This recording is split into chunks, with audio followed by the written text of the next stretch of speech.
Како што знаеме во текот на оваа година,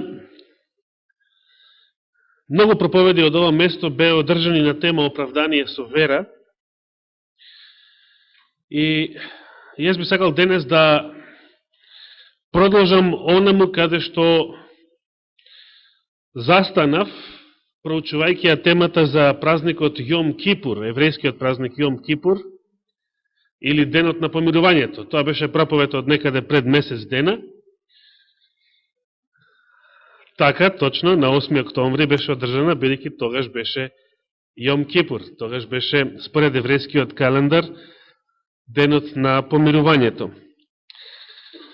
Значи, денес, и ова предпладна, и навечер, ќе продолжиме да зборуваме за помирувањето воопшто. Не само за денот, бидејќи за тоа стана збор во таа проповед, туку за помирувањето воопшто, онака како што тоа е представено на страниците на Стариот Завет. И јас би сакал на самиот почеток да ви поставам едно прашање кое што може би звучи реторичко за одговарање, но праксата за жал покажува дека е и многу реален проблем на многу христијани во светот, вклучително и на адвентисти на седмиот ден. Прашањето е следното. Дали ако некогаш откриете дека тоа што досега сте го верувале било погрешно и дека треба да се коригирате, дали ќе ја прифатите таа нова светлина што треба да ве коригира, или ќе сакате да си останете по-старо, да си останете во заблуда? Тоа е прашање за размислување. Секој еден од нас поединечно. Но, јас би ве подсетил, доколку сте го знаеле, а би ве информирал за едни зборови изречени од сестра Елена Вајт, според кој вистината никогаш не трпи ако се испитува, ако биде изложена на испитување. Таа може, како резултат на испитувањето, само уште повеќе да засветли, уште повеќе да заблеска. Ако пак во тоа испитување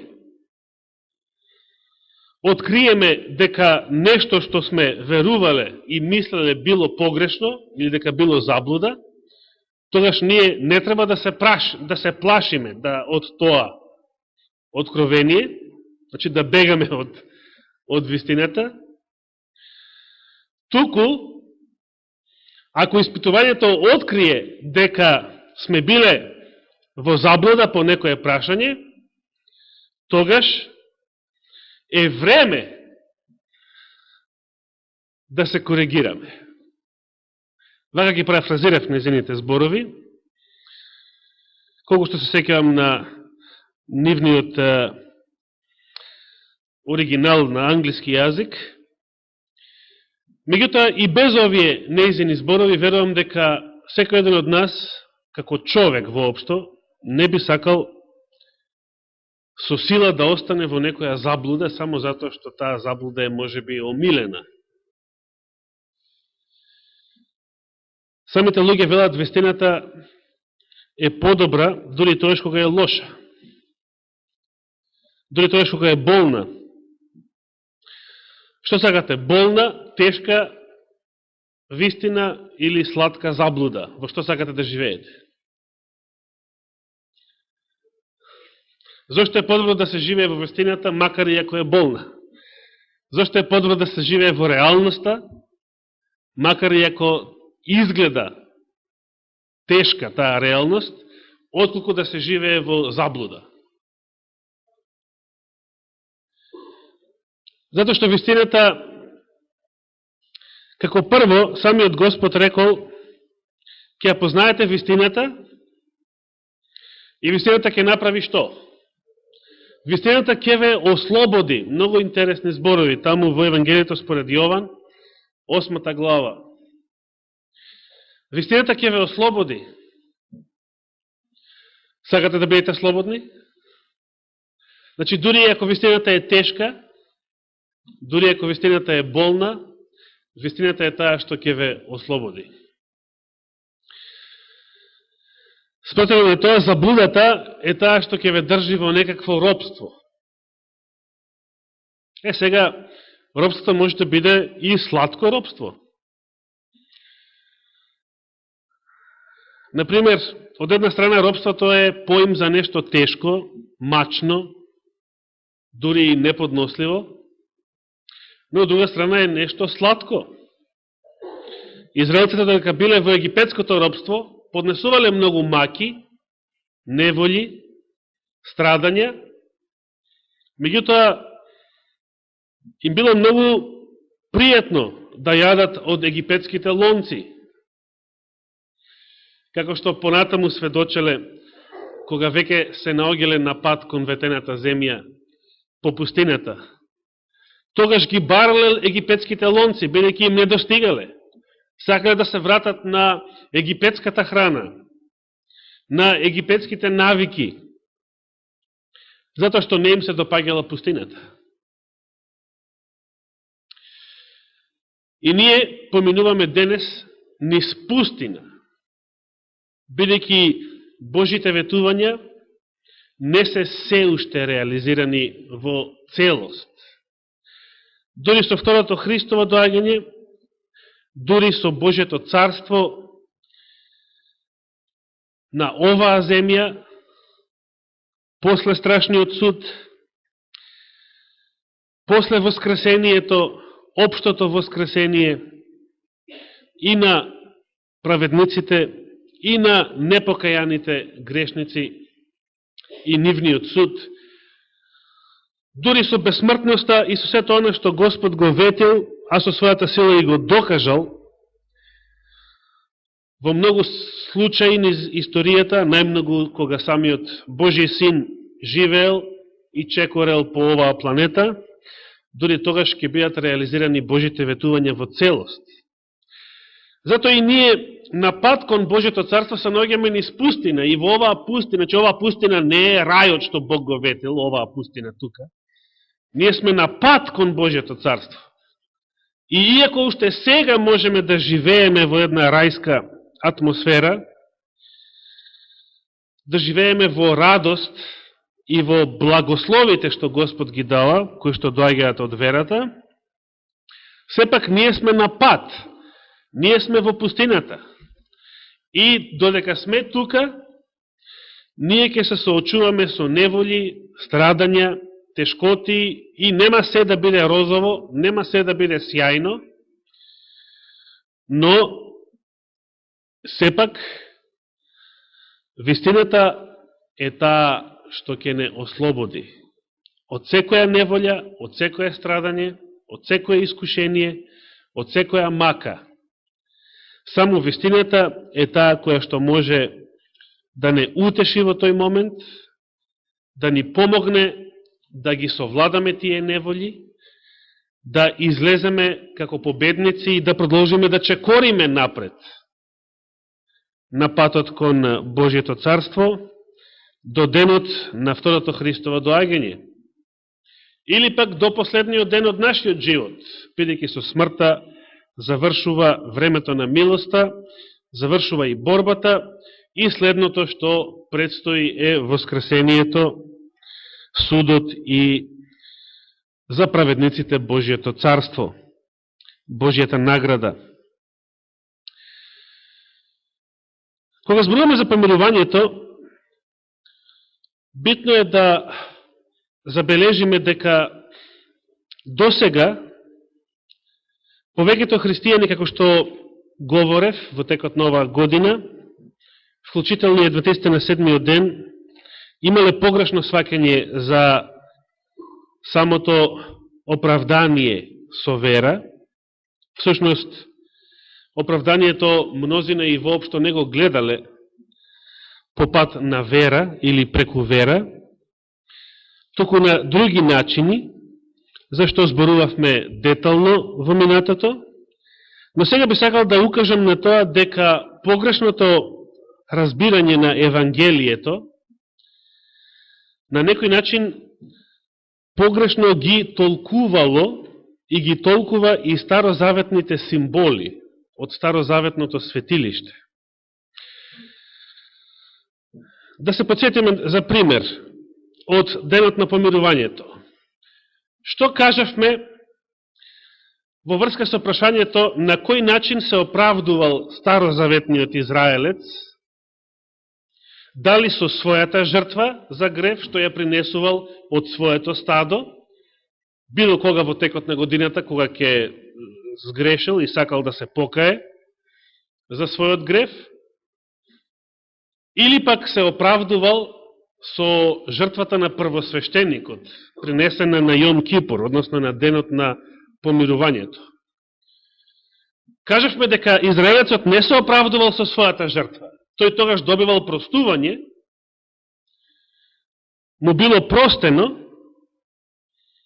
и како што споменав мејатата сабота, самото простување, самото помилување не значи оправдание. Протестантите така веруваат, но тоа е погрешно. Самото простување, самото помилување по себе не е оправдание. Треба се случи нешто повеќе за оправдание. Значи, израелецот добивал простување за својот грев. Секогаш кога принесувал жртва за грев, онака како што било пропишано во Мојсеевиот закон. Меѓутоа, добивал оправдание и помирување со Бога, остварувал дури кога? На денот на помирувањето или Јом Кипур. Да прочитам некои текстови во оваа насока, за да не зборувам и јас, туку да зборува Господ. И за таа цел ќе ве повикам да отвориме во Божјата реч, во третата книга Мојсеева, или Левитската книга, зависи каков превод користите. Значи, третата книга Мојсеева или Левитската книга, 4 глава. Од оваа книга зборува за разни жртви кои што треба да се принесуваат во старозаветниот Израел. Значи, зборуваме за древното израелско општество пред Христа, каде што според Мојсеевиот закон биле пропишани еден куп жртви, церемонии, ритуали и обреди кои што требале да се извршуваат во текот на целата година. Почнувам да читам од првиот стих. И уште му рече Господ на Мојсеј, велејки: кажи им на синовите израелски, значи ова се сега Господови зборови, кажи им на синовите израелски, ако некој сгреши пред Господ, не сакајки, против која и да било заповед Господова, и изврши нешто што не треба да прави, и ако помазаниот свештеник сгрешил и го обвинил народот тоа за гревот свој што го направил, нека му принесе на Господа за гревот од крупниот добиток теле без недостаток. Ке се сетите за Јом Кипур, на кој начин самиот првосвештеник требал да се очисти од својот грев и од гревот на својот дом, со принос на јунец, значи можем да речеме пак теле. А што било жртва помирница за гревот на целиот народ, на Јом Кипур? Тоа бил Господовиот јарец. Значи за народот беше Господовиот јарец. За самиот првосвештеник и за неговиот дом јунец. И овде гледаме дека за било кој помазан свештеник требало за некој негов грев да се принесе теле. А што требало да принесе обичниот израелец, кој што не бил свештеник, за некој негов грев?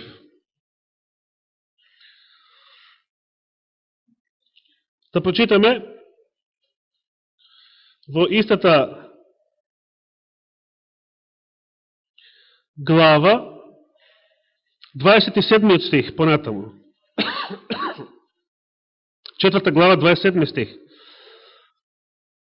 И ако некој од народот сгреши и не сакајки направи нешто што Господ забранил да се прави, виновен е. Кога ќе узнае пак за гревот свој што го направил, тогаш нека принесе дар свој, коза од козите свој без недостаток поради гревот што го направил.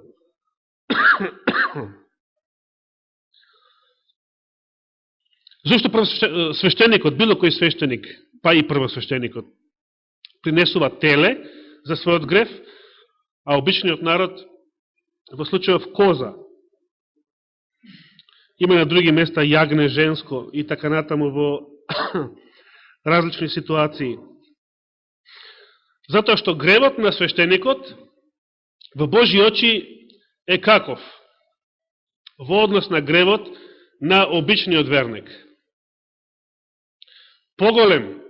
Во Божји очи гревот на свештеникот е поголем од гревот на обичниот верник. Затоа и во Стариот Завет свештенството требало да принесува телиња и јунци за своето очистување, за своите гревови, а обичниот народ кози, јагниња, значи поситен добиток. Можете да читате целата оваа 4 глава, која што зборува за разни жртви кои што требало да бидат принесени во случај на грев, и тоа како што читаме во случај на грев не сакајки во 2 стих. Затоа што во Стариот Завет Господ не толерирал никакви своеволни гревови, намерно направени гревови. За такви гревови немало оправдание, немало простување, туку смрт. Тоа го посведочи апостол Павле во посланието до евреите, велејќи дека првосвештеникот влегувал еднаш годишно во светињата на светињите со туѓа крв, не без крв, заради гревовите на народот направени во незнаење. Што се случувало кога народот или некој од народот ќе принесел жртва за грев, или кога самиот свештеник ќе принесел за својот грев? Например, да го почитаме делот што се однесувал за народот, што почнавме да го читаме од 27 стих. Значи, 28 вели, кога ќе узнае пак за гревот свој што го направил, тогаш нека принесе дар свој, коза од козите своји, без недостаток поради гревот што го направил. И нека ја стави раката своја врз главата од жртвата за грев, и нека се заколе козата како жртва за грев на местото каде што се колат жртвите сепаленици. Потоа нека земе свештеникот крв од неја на прстот свој и нека ги помаже роговите на жртвеникот за сепаленици, а сета друга крв нека ја излее во подножјето на жртвеникот. И сиот лој од неја нека го извади како што се вади лојот од жртвата за помирница и нека го изгори свештеникот на жртвеникот за пријатен мирис пред Господ. И така ќе го очисти свештеникот, па ќе му биде простено. За било која жртва што се принесувала за грев, на крај се вели дека на грешникот, на израелецот, било свештеник, било обичен израелец, ќе му биде простено. Можеме да читаме и во 5 глава за некои конкретни видови на престапи или гревови, што требало да направи израелецот, и без да трошиме многу време за ова, значи да се принесе женско јагне или коза од стадото своje, вели 6 стих од 5 глава, и потоа со сличниот ритуал, како што веќе го прочитавме во претходната глава, свештеникот ќе го ослободи од неговиот грев. Ако некој бил сиромашен, пак во 7 стих се вели наместо овца или коза можел да принесе 2 гулапчиња како жртва за грев едното, а другото како жртва се паленица и така натаму и така натаму. Во сите овие случаеви, кога се принесувала жртва заради греф, заради престап, секаде на крајот од обредот се вели дека на грешникот ќе му биде простено.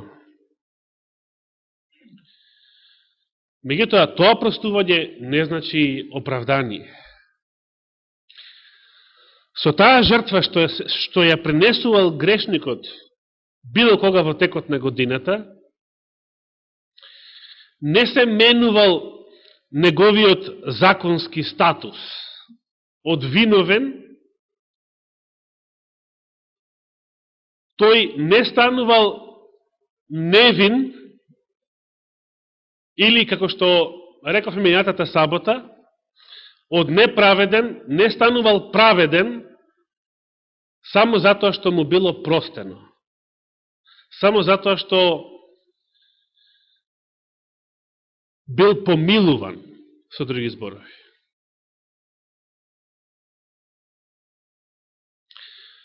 На кој начин апостол Павле го сведочи ова? Во посланието до Евреите 10 глава, првиот стих, да забележиме што тука се кажува. Послание до Евреите 10 глава, првиот стих.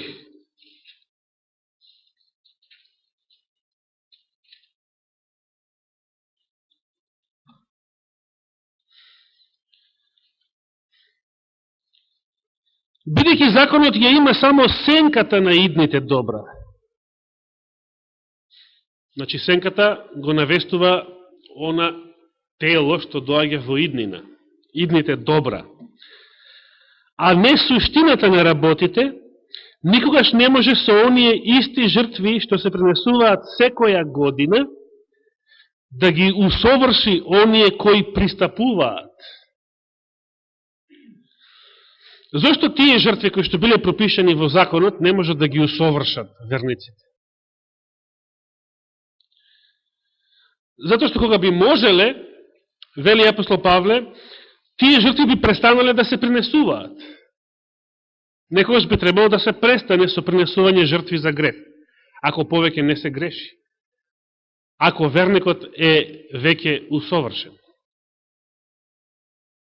Меѓутоа, фактот што се принесувале секоја година, сведочи дека со тие жртви Израелецот не можел да биде усовршен.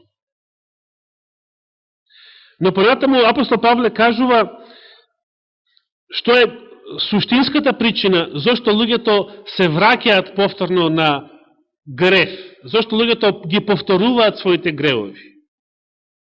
И ден денес, ние не сме ништо подобри од старозаветните израелци, ако ги исповедаме своите гревови и веруваме дури дека ни се простени, но потоа си се враќаме и ги правиме истите гревови, одново и одново. Па одново и одново има потреба за исповедање, одново и одново има потреба за простување. Во тој случај не сме ништо подобри од старозаветниот Израел. Само што ние не пренесуваме, не колиме јагниња или кози. Едноставно тоа го правиме поевтино, како што велеше брат Благој. Но не сме ништо подобри, суштината е иста. Нешто не е во ред со нашата вера. Не живееме под благодата, не живееме во новиот завет, штом ги повторуваме истите гревови. Штом се враќаме на истите грешни навики. Вели, вториот стих, инаку би престанале да се принесуваат, бидејќи оние што служат, еднаш очистени. Што веќе немаат тие што се еднаш очистени? Немаат веќе никаква свест за гревовите. Или некои преводи велат никаква совест, бидејќи грчкиот збор е ист. И за свест, и за совест. Значи, ако немате грешна совест, ако немате грешна свест, ако сте очистени од тоа, тогаш вие повеќе нема да грешите.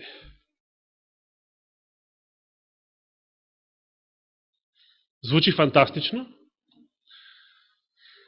Апостол Павле го опишува Новиот Завет со зборови кои што звучат фантастично.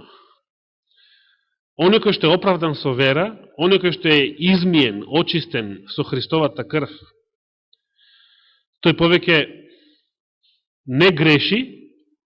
Апостол Јован дури вели, оној во кого е Божиото семе, кој што е роден од Бога, тој и не може да греши. Тој повеќе нема грешна свест или грешна совест. И како што Исус повеќе не умира, така и грешникот повеќе не греши. Оправданиот со Христовата крв повеќе не греши. И сега, ако ние повторно и повторно грешиме, ако целиот христијански свет од било која вероисповед повторно и повторно греши, што докажуваме со тоа? Дека апостол Павле зборува бајки и приказни? Дека совршенството за кое што тој зборува е научна фантастика? Или би рекле ние теолошка фантастика? Не. Новиот Завет е исто толку реален и исто толку вистински, како што некојаш вистински постоел храмот во Ерусалим, или пред тоа скинијата, шаторот, и сите тие жртви што се пренесувале во целата таа старозаветна служба. Тоа што не е во ред со нас, ако се враќаме на нашите грешни навики, ако одново и одново грешиме, дури и ако се нарекуваме христијани, исповедаме вера во Христа и неговата крв, значи дека нешто не е во ред со нашата вера. Штом не сме така очистени, да веќе немаме свест за греф. Много интересно.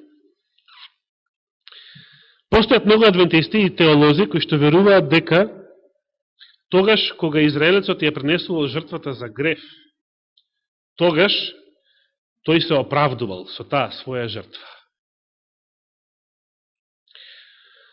Всушност, ние уште еднаш потврдуваме тука дека израелецот само добивал простување на греот.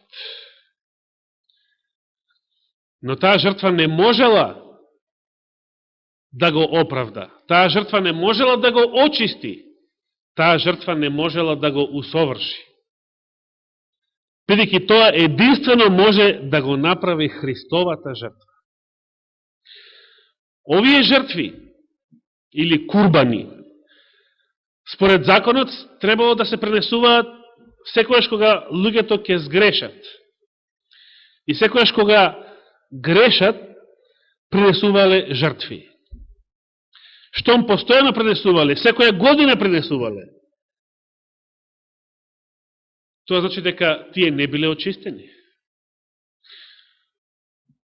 А што биле Новиот Завет? Колку пати Исус се принел себе си на жртва?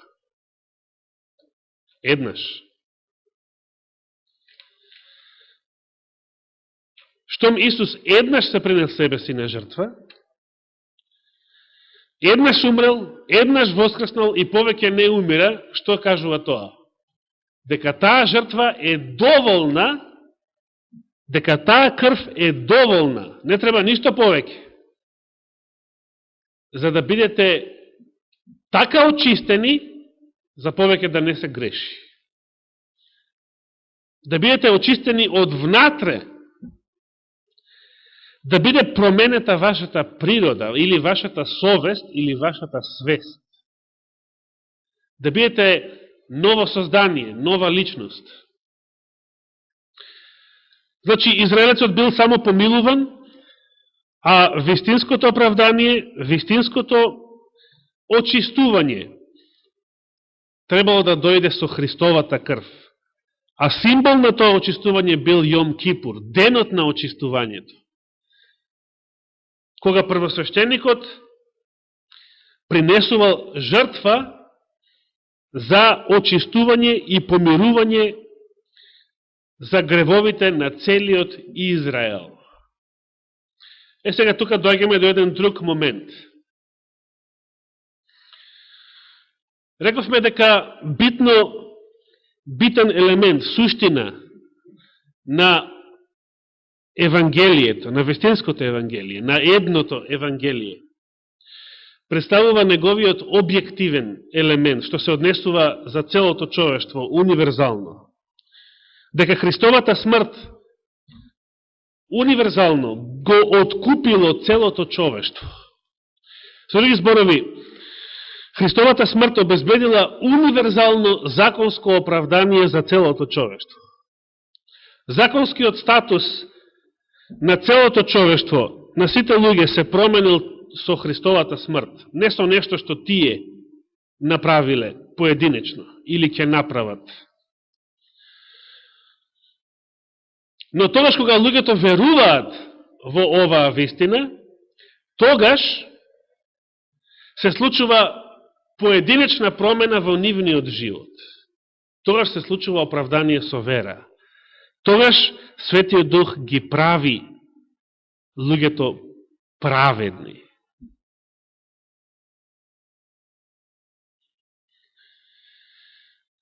Оваа вистина најдобро е илустрирана со зборовите од Светото Писмо, и јас ке завртам тука во второто послание до Коринтијаните, а потоа ќе споменам една прекрасна илустрација, која што ја употребила своевремено Елена Вајд од нејзино време, од времето на Американската граѓанска војна, која што и порано ја споменавме, се сеќавам, но ќе ја споменеме уште еднаш. Најнапред, значи, да отвориме во второто послание до Коринтијаните во 5-та глава. Второ послание до Коринтијаните во 5-та глава и да прочитаме со внимание што тука зборува апостол Павле до црквата во Коринт, може би најпроблематичната црква, или тука некаде заедно со галатјаните биле тие две најпроблематични цркви во првиот век, заради кои и Павле потрошил многу зборови кои што денес ги проучуваме, еве и во нашата библиска поука. Значи, второ послание до Коринтијаните, 5-та глава, ќе почнеме да читаме од 14-тиот па до 21-тиот, последниот стих од таа глава. Бидејќи љубовта Христова не гони да го мислиме ова. Кога еден умрел за сите, тогаш сите се умрени. Или, изворниот текст вели, тогаш сите умреа. Со Христовата смрт сите умреа. Затоа вели апостол Павле, јас со Христа сум сораспнат, во Галатјаните 2.19. Целото човештво ја платило казната за гревот, тогаш кога Христос умрел на крстот. Понатаму што вели? А Христос умре за сите, та живите да живеат не веќе за себе си, туку за оние кои умре за нив и воскресне. Штом со Христовото воскресение сме добили нов живот, значи слобода од стариот грешен живот, од вината, од осудата, според тоа слобода од власта на законот, кој што имаше власт да не погуби со смрт заради нашите гревови, тогаш кому сме му должни за овој живот што го живееме? Само на Христа. И тоа, сите луѓе се должни, без оглед дали веруваат или не веруваат. Сите му го должат својот живот, својот сегашен живот на Христа, на неговата смрт. Затоа Христос умре за сите, та живите да живеат не веќе за себе си, туку за оние кои умре за нив и воскресна. Зашто ние од сега никого не познаваме по тело, иако Христос го познаваме по тело, го познавме по тело во минатото, но сега веќе не го познаваме како таков. Исус некојаш бил на земјата во човечко тело, и оние што живееле во тоа време, на тоа место го запознале по тело, како што ние се знаеме еден со друг физички, по тело. Меѓутоа, дошло време кога христијаните, повеќето христијани никогаш не го виделе Христа, значи и новите верници, како и ние денес, и ние денес сите можеме да речеме дека не го познаваме Христа по тело. Никогаш не сме го виделе Христа, никогаш не сме зборувале со него како што зборуваме меѓу себе, човек со човек, лице в лице. Па сепак, иако не го познаваме по тело, тоа не значи дека тој е за нас недостапен, или дека не може никако да го познаваме, или дека тој не ни е близок. Бидејќи во наредниот стих, апостол Павле вели, и така кој е во Христос, тој е ново создание, старото помина, и ете се настана ново, или се создаде ново. И сега, 80-тиот стих. И понатаму. Забележите, бидејќи тука станува збор за помирувањето. А се е од Бога. Значи, човекот нема никаков удел во целиот овој процес на спасение и оправдание. Се е од Бога. Како? Кој не измери со себе преку Христос и ни го даде служењето на тоа измирување. Кого Бог се измирил со себе, преку Христовата жртва, кој се е измирен со Бога? Забележите, апостол Павле не вели дека само тие што поверувале биле измирени со Бога. Поединечно, ние се измируваме со Бога тогаш кога ќе ја прифатиме верата во Христовата жртва, ќе се покаеме за нашите гревови и ќе се покориме на Божјата волја. Меѓутоа, кога Бог не измирил со себе преку Христа, преку Христовата жртва, во 19-тиот стих апостол Павле вели зашто Бог го измери светот со себе преку Христос. Целиот свет. Не земајќи ги предвид престапите на луѓето и го положи во нас словото на измирување. Па така ние сме Христови пратеници, како да Бог зборува преку нас. Ве молиме во името на Христос, помирете се со Бога.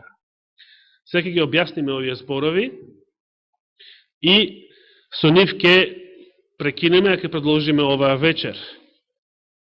Значи, апостол Павле вели дека со Христовата жртва на крстот Бог го измирил целиот свет со себе.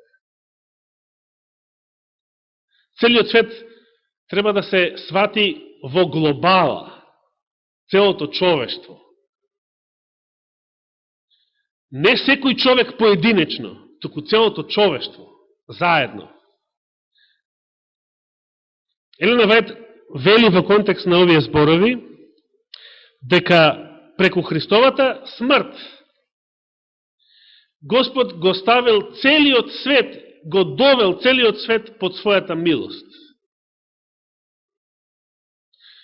Значи, зашто сите луѓе живеат еден живот во кој што никој од озгора, кога велам од озгора мислам на никој од небесниот свет, не ги казнува постојано секој ден за тоа што го прават. И тоа, замислите, како би ви изгледал животот, како би ви изгледал еден ден, ако некој ангел постојано ве спречува да го правите тоа што не треба, што не е по Божја волја, а вие сакате да го правите. Пример, секој пушеш која ќе сака да запали цигара, некој ќе му залепи шлаканица, некоја невидлива рака и да не може да биде спречен во тоа.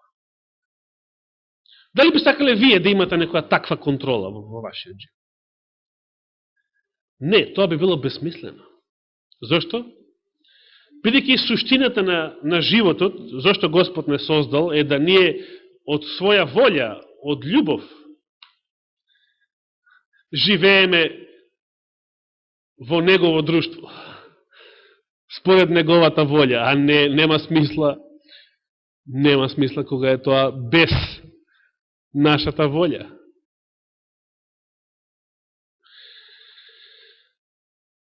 Зашто сите луѓе во светот живеат, дури кога прават најголеми злосторства? Така како што живеат, без било кој веднаш, уште пред или веднаш после тоа, да ги спречува или да ги казнува за нивните постапки, затоа што Христос го измерил целиот свет со Бога. Целиот свет добил слобода.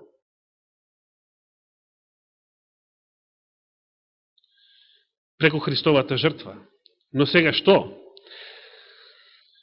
Апостолите велат, затоа ние станавме негови пратеници, сега да ја објавиме веста, дека Господ го измерил целиот свет со себе, дека повеќе не сме Божји непријатели, дека Господ ја превзел иницијативата за нашето спасение и го остварил нашето спасение преку Христовата жртва. И затоа сега таа вест, тоа Евангелие доаѓа поединечно до секој еден од нас со апостолската молба: ве молиме во името на Христос, помирете се со Бога. Ако сега Бог го измерил целиот свет со себе, зашто до нас поединечно доаѓа оваа молба: помирете се со Бога? Затоа што сега ние треба поединечно, како поединец сега треба да се помирам со Бога. Треба да ја прифатам таа жртва, да се покајам за своите гревови и да се покорам на Божијата волја.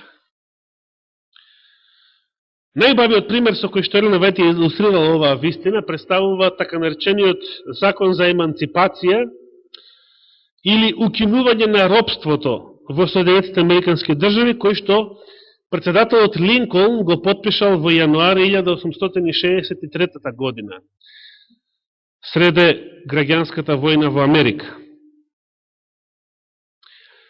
Кога председателот ја подпишал таа еманципација или тој закон, автоматски стапувало во сила што? Стапувало во сила дека сите робови дотогаш, црнци, било каде на територијата на Соединетите држави се автоматски слободни. Не требало секој роб поединечно да поднесува молба до властите за да бидува ослободен законски.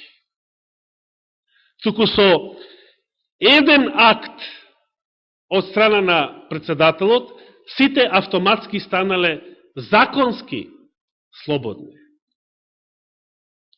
Меѓутоа, дали сите биле де-факто слободни? Тогаш дента кога бил подпишан законот, се уште имало робови кои што под камшик работеле на нивите на господарите. Значи, фактички не им дошла слобода, но законски сите биле слободни. Тоа стапило во сила. И сега, кога дошла веста до секој поединечен роб, во секој поединечно домакинство, дека таков и таков закон стапил во сила, иако тоа било поверувано и прифатено со радост, дури тогаш бившиот роб можел да се почувствува слободен со самото тоа што верува во председателскиот акт. Сега тој не мора илегално да бега, ако сакал да бега и да се спаси од робство, сега можел тоа да го направи легално. Сега можел слободно да го напушти имотот на својот господар и да биде слободен. Може би пак со неволи, може би господарот ќе дава отпор, ќе сака да го задржи. Може би пак ќе треба да бега, да помине и низ маки и тешкоти, но сега законот бил на негова страна. Сега бил законски слободен И тоа му давало голема сила во однос на претходниот случај, кога законот бил против него. Значи, кога не веруваме во вестината за универзалното законско оправдание, а повеќето христијани не веруваат, со тоа ние имаме и погрешна представа за тоа како се оправдувал Израелецот во Стариот Завет. Ние мислиме дека се оправдувал со својата жртва. Секојаш кога принесувал жртва. Што е погрешно. Се оправдувал само на денот на помирувањето, кога еврејскиот првосвещеник вршал помирување во светињата на светињите за целиот Израел истовремено. Значи, за целиот Израел истовремено се вршало тоа помирување. Не се вршало помирување така што првосвещеникот ќе го споменувал секој еден израелец по име и секој семејство по име и за секое име одново и одново да прска 7 пати по поклопецот на милоста, што читавме, нели, за тој ритуал на Јом Кипур во 16 глава од Левитската книга. Туку тој еднаш за секогаш со крвта на Господовиот јарец 7 пати попрскал на денот на помирувањето по поклопецот на милоста и тоа било помирување за целиот Израел. Значи, тоа одговара на универзалното законско оправдание, кога Бог со Христовата жртва го измерил целиот свет со себе.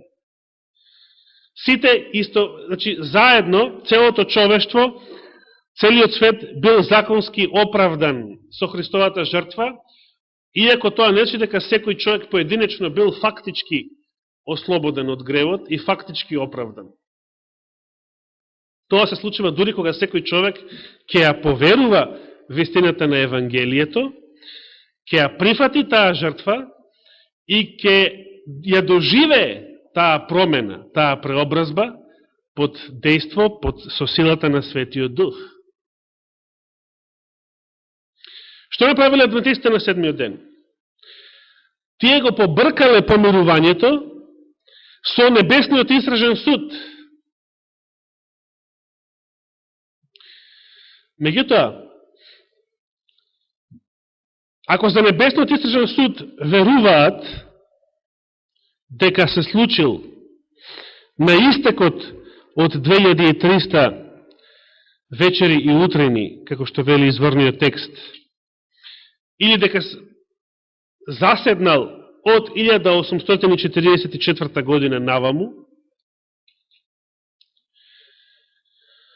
дали според Библијата е исправно да се верува дека и помирувањето што Господ го извршил во небесното светилиште е нешто што тој го направил дури 1844 година. Кога Библијата ни вели дека со неговата крв, со неговата жртва на крстот е извршено тоа помирување,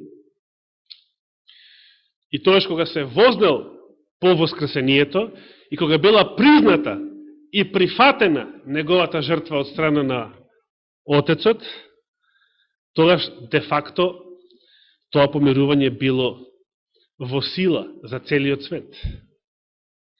Што ни вели книгата на пророкот Данијел, и со неја ќе прекинеме за денес, за предпладнево, ќе предложиме вечерва. Ќе отвориме во книгата на пророкот Данијел 9 глава, бидејќи таму се споменува кога, во кој временски рок треба да се изврши помирување за гревот. Данијел 9 глава, каде што ангелот Гавриел или Габриел му ги објаснува на пророкот 70 седмици кои што се определени за еврејскиот народ. И што вели тука ангелот во книгата на пророкот Данијел, 9 глава, читаме 24 стих.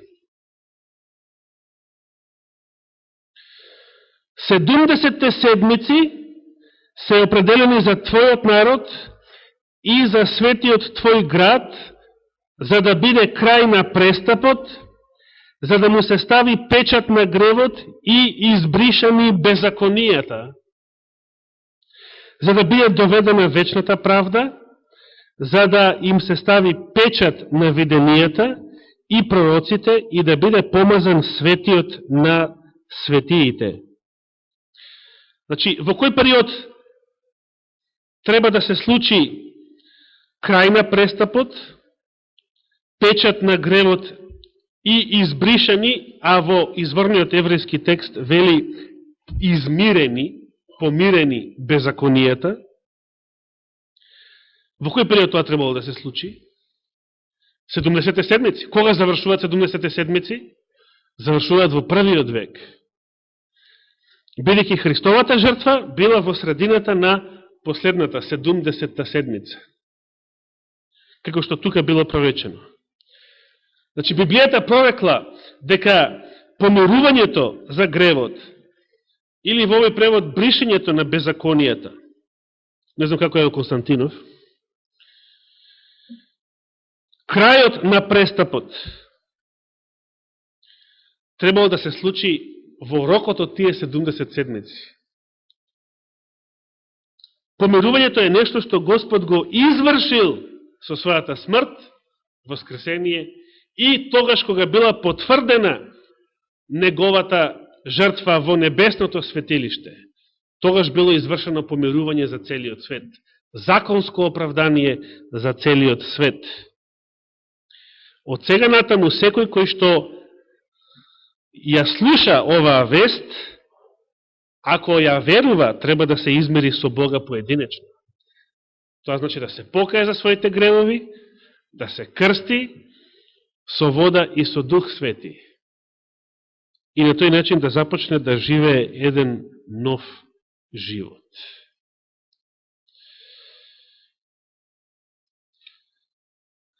Дали сега ја разбираме разликата?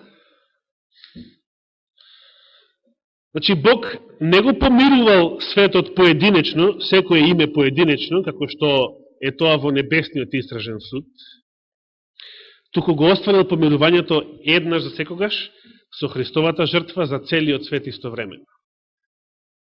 Како што старозаветниот првосвештеник, кога вршил помирување во светината на светињите со крвта на Господовиот јарец, над поклопецот на милоста, вршил помирување за целиот Израел истовремено.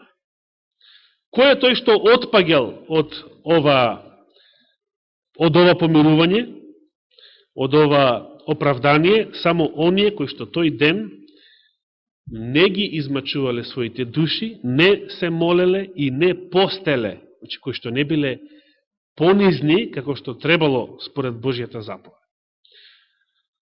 Така и ние. Господ го избрал целиот свет со себе, го оправдал законски целото човештво со Христовата крв. Тоа не го направил за секој човек поединечно, откако луѓето, поединците ќе поверува. Но сега, ако некој не верува во оваа објективна вистина, тогаш тој некој поединечно отпаѓа од Божјата милост и на крајот, ако не се покаја, ќе биде осуден за вечна смрт. Ова е корекцијата што треба да се изврши во адвентистичкото верување, во врска со помирувањето. А вечерва ќе се позанимаваме со една друга корекција во врска со адвентистичкото верување околу старозаветното, па и небесното, новозаветното светилиште. А тоа е одговорот на прашањето: кога светилиштето бивало осквернето со грев? Адвентистите верувале традиционално дека тоа се случува тогаш кога крвта на закланата жртва за грев ќе биде внесена во светилиштето, или како што читавме, кога ќе се намачка олтарот, роговите на олтарот, или кога ќе се попрска завесата во внатрешноста на светилиштето. Значи, тогаш кога крвта се внесува во светилиштето, тогаш преку крвта се осквернува самото светилиште. Така гласи традиционалното адвентичко верување. Дали е тоа точно? Или не е точно? Ќе слушнеме оваа вечер и затоа повелете со почеток во 18 часот на денешното наше вечерно богослужение. Нека му е фала и слава на Господа, вечно амин.